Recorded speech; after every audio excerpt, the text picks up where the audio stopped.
When it comes to public trust, do you have more faith in the government or your boss at work?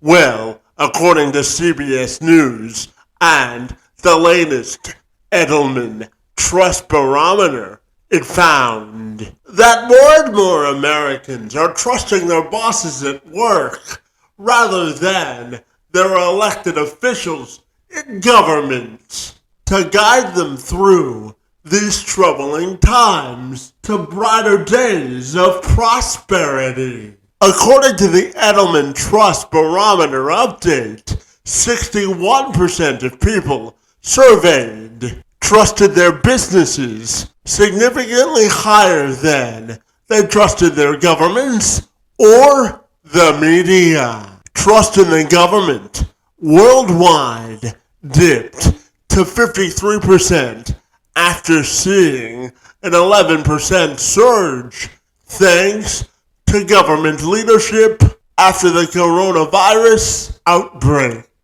However, John Collins is on a mission to ensure that people's trust in their governments and other public officials is restored. He's an executive leadership coach, an author, and facilitator who specializes in working with teams, organizations, and people in positions of public trust. Clients who impact our quality of life. Collins joined me this week to have a conversation about leadership, restoring public trust, and how we can all work together to ensure that public officials, the general public, and those we hold in the highest of esteem can work towards a position and strength of unity. I'm Kevin McShann. Let's have this conversation.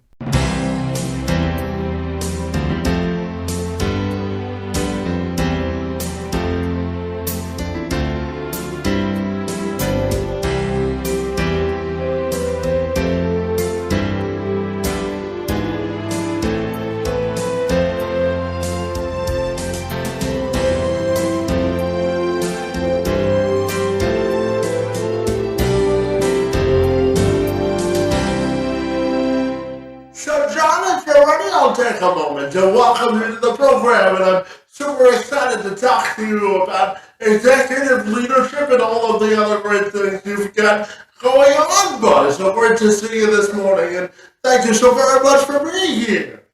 Thanks for having me, Kevin. It's nice to meet you. Absolutely. So, John, I wanted to start our conversation by asking you, how do you define effective leadership when the stakes are high, both in business and in life?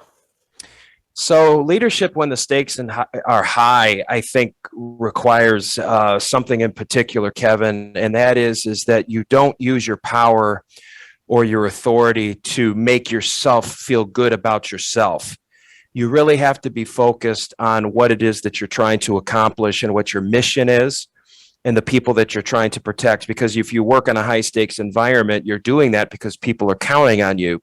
And unfortunately, a lot of people, they get into these kinds of positions of power, especially when the stakes are high. And what they do is they use the position to make themselves feel better. And one of the things that they do is they ignore reality. And so they don't want to acknowledge facts that will, make them feel bad about themselves. So you really have to have a backbone. You have to have some courage. And you have to be really principled in how you make decisions, because if you don't, it can cause harm to people, and they'll lose their trust in you. And once the public loses their trust in you, if you're in a high stakes position, it's hard to recover from that. Yeah, absolutely. And when we talk about leadership and just working in general, how do you define self-improvement? What does that look like for you? Well, that's a good question. Self-improvement, I have kind of a simple definition of self-improvement, and that is that you're trying to become more effective at having your intentions become more powerful than your circumstances.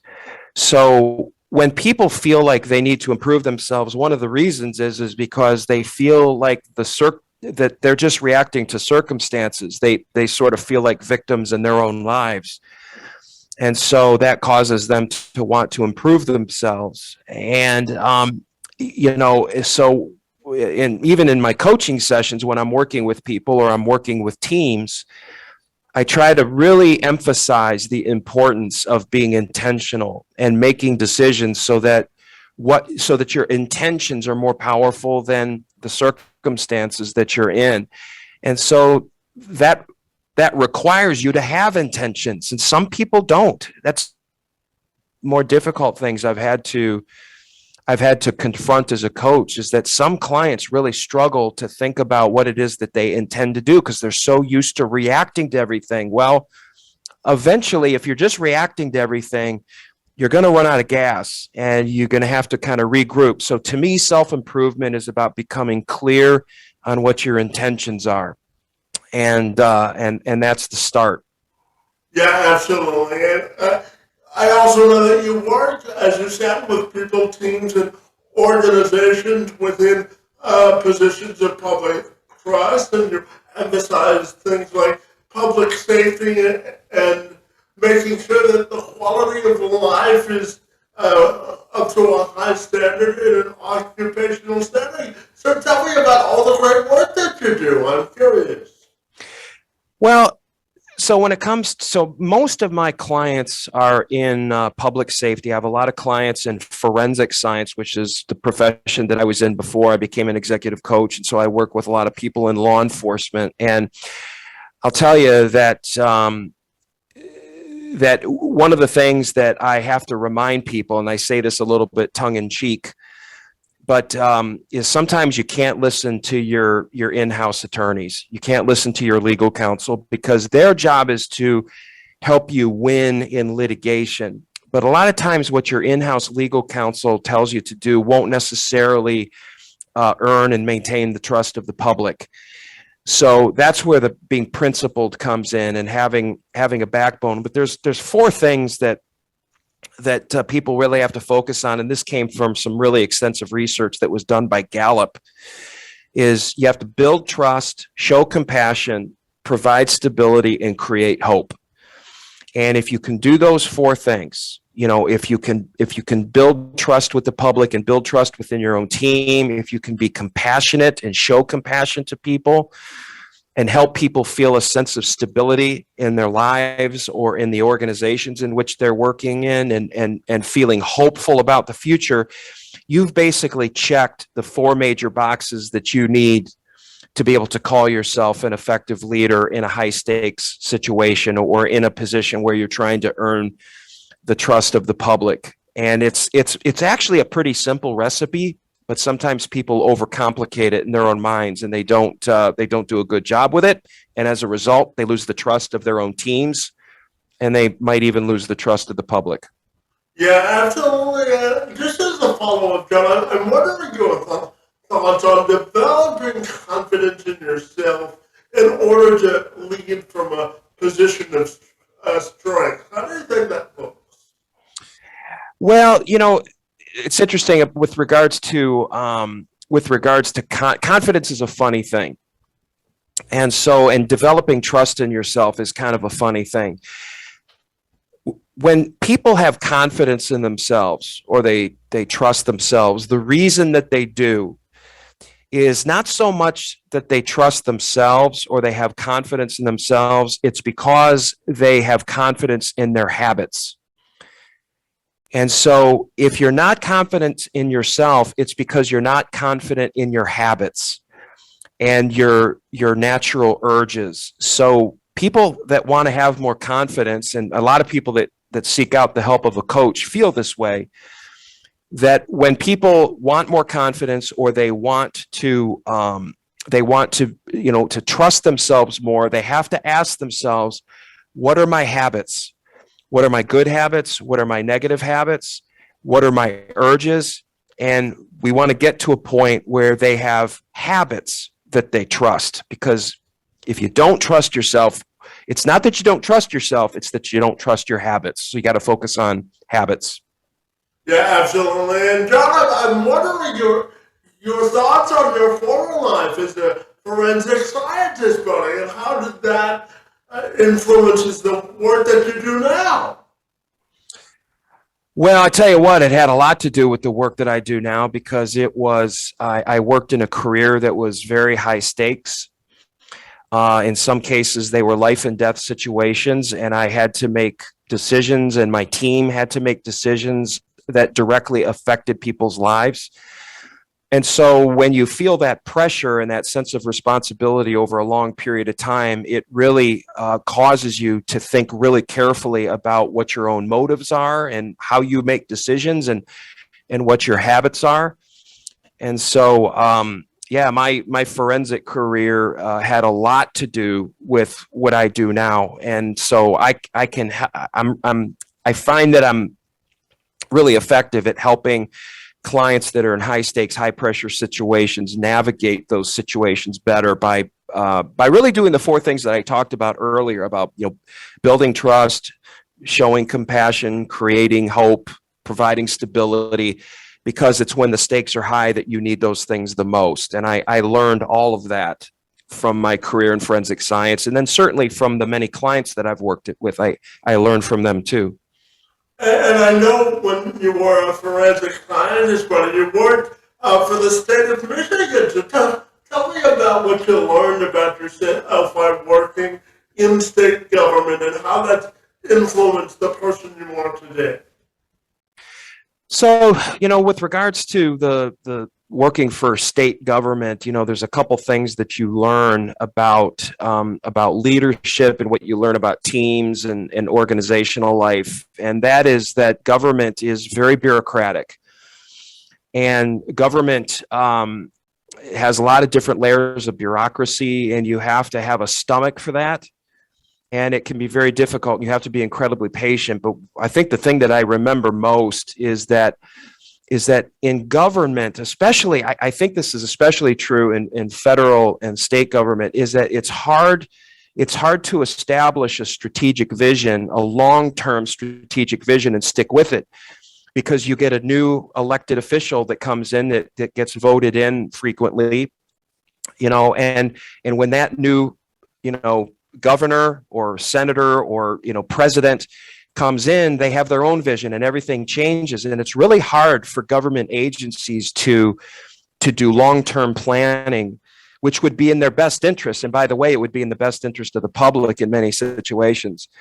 And you just have to have a stomach for change. And as a manager in government, you have to have ways to keep your team moving forward towards long-term goals, even though you get new people in and new governor, new elected official, new president of the United States.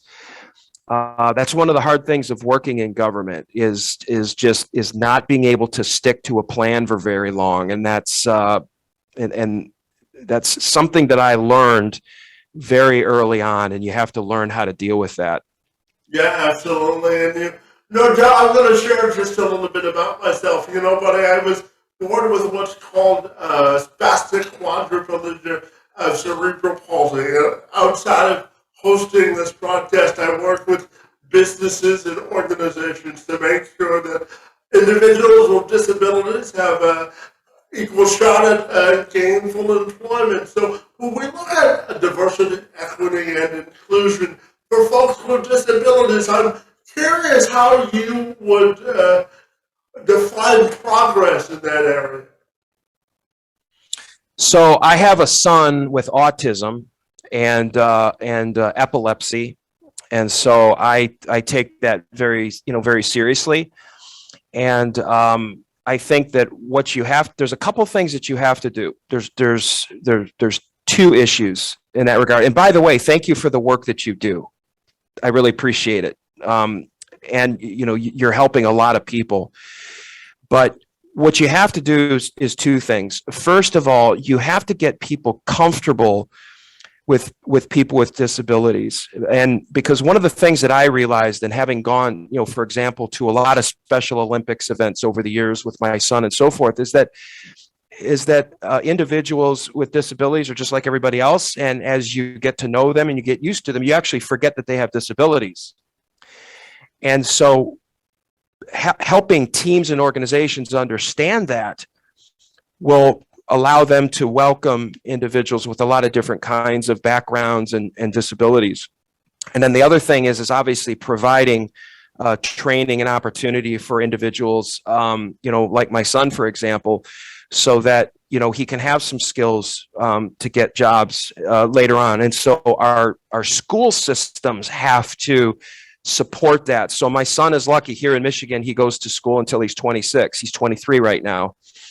And so, he's learning job skills and life skills, and that's going to help him be able to participate in, in commerce, in the economy, because, as you and I both know, it's not just about the money, it's about feeling a sense of purpose and being a part of a team and contributing. Yeah, absolutely. And I want to thank you also for the work that you do in this regard. It's an ongoing sort of mission, and all people in the fight are important. So I want to thank you for the work that you do in that regard. And now I want to talk about your new book, buddy, the new Superior. Tell me about writing the book, why you wrote it, and what it's all about. Yeah, thanks, Kevin.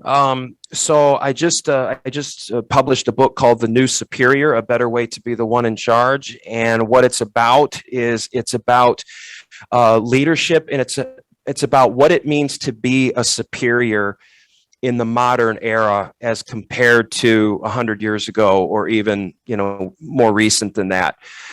And what it basically talks about is how hierarchical behaviors negatively impact teamwork. And so, as human beings, we are naturally wired to build hierarchies. We're good at, assigning responsibilities. We're good at writing organizational charts, all of this kind of stuff. And within a hierarchy, you get some individuals that know how to assert dominance. And so hierarchy becomes very naturally to people, and dominance behaviors come naturally to some people. Well, here's the problem, is that just because you're a hierarchy doesn't mean you're a team. And just because you have dominant personality styles doesn't mean you're a leader. And so this book talks about these two competing kinds of leadership, one that is hierarchical and dominant, and one that tends to build people up and facilitates communication and collaboration and creates teamwork. Yeah, and to that point, John, I'm wondering your thoughts on how you define your personal level of fulfillment and purpose in life. Oh, that's a great question. It's a difficult question, but I tell you, I'll do my best to answer it. There's a couple things, Kevin, with regards to purpose. I believe in a principle called incremental purpose, which means that your purpose at any one stage of your life isn't going to stay that way.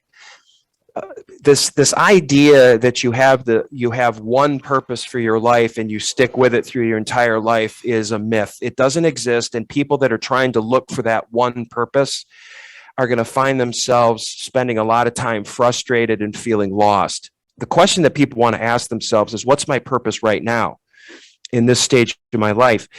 And particularly, this is difficult for young people, because I think a lot of young people are fed a confusing message that is actually inaccurate. And that is that when you're young, that you have to have these very grandiose, sometimes international ambitions and sense of purpose to make the world a better place and all that kind of stuff. And I understand that there's a lot of idealism in youth, but you know what? When you're young, your number one purpose is to learn. And so you've got to be in experiences where you're learning things and developing a work ethic and maybe being a part of a team, that is legitimate purpose.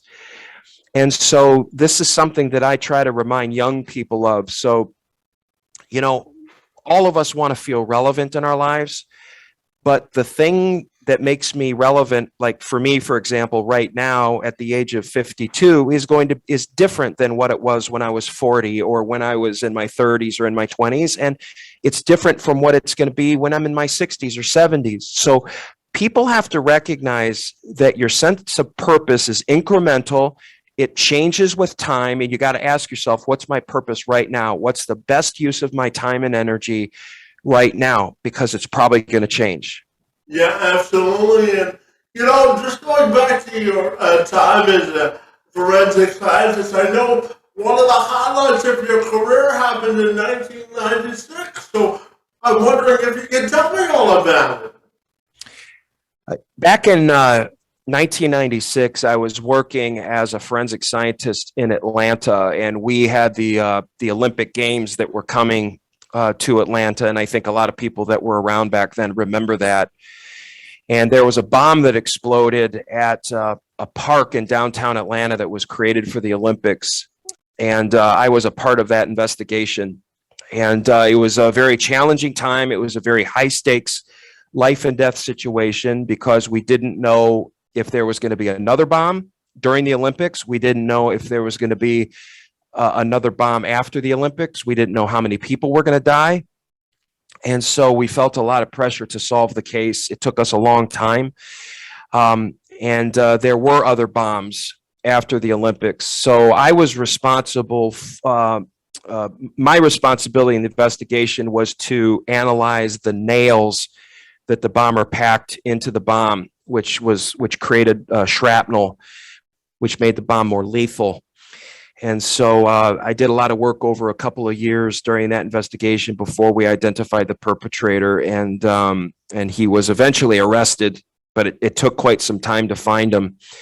So it was an amazing time. I mean, I wish I hadn't happened because people died and many were severely injured, but I was glad that I was there when it happened because I got to be part of a really amazing team of scientists, and I learned a lot, and I learned about I learned what high stakes leadership means and functioning in a high stakes situation and what you have to do to rise to the occasion. Yeah, one of the ways you now make a difference, Sean, is that you host a monthly webcast where you talk about critical conversations. So I'm wondering if you can tell me about the initiative and what it's all about. Yeah, I do a podcast called Critical Victories, and it's once a month, although I think I'm going to be increasing the frequency of that here pretty soon. And what we focus on is leadership in public trust, leadership that earns and retains the trust of the public. And so one of the things that I like about it is we actually talk about current events, and we study leadership, approaches to leadership and leadership decisions through the lens of current events. So, if you pay attention to what's going on in the world, you can learn some valuable lessons about leadership and what to do and what not to do. And so we talk about those things. And I'm looking forward because this year now with my book is out and I'm going to be changing some things about my operations. I'm looking to have more guests come on my show where we talk about high stakes leadership, even elected officials, people in the public domain, so that we can better understand the pressures that they're under and how they handle those pressures. Yeah, it's important to get both sides of the story, isn't it? It is, and you have to hear from the people that are in it, because unless you actually work in a really high pressure, high stakes situation, it's difficult to fully understand how it affects you. And if you're in a position of leadership, it affects you even more because you have so much responsibility. And John, based on your time in leadership, I'm wondering when you take a 180-degree view of what's going on in the world and how divided the people of America especially seem to be, what do you think is the key to bridging the gap of misunderstanding so that we can come to a better place of unity? I'm curious. That's a great question. There's a couple of things. First of all, we have to help people understand when they have become overtaken by their own ideology and their sense of self-identity and their sense of self-validity is attached to their political positions. It happens on the right and the left.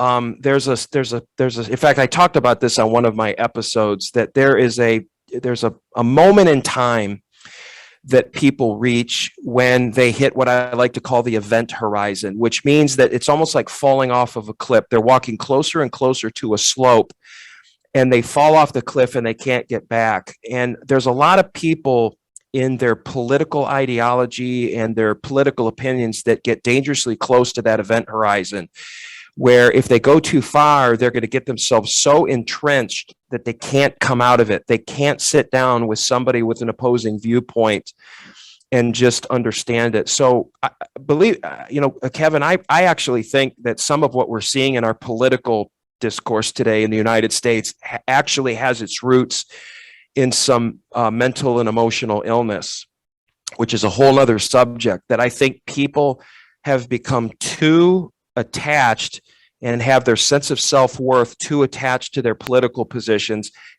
and they are not willing to compromise that. They're not willing to sit down and talk to somebody that disagrees with them. That's really sad. You can't have a functional free society in those conditions. So your question is a good one because it's a dangerous situation and it doesn't seem to be getting better. And positive debate can help contribute to progress, can it?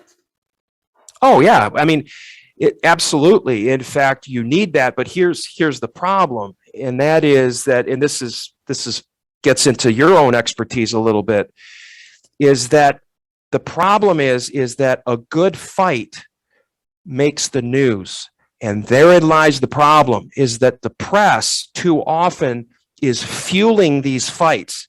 They don't want agreement. I mean, there's no story in that.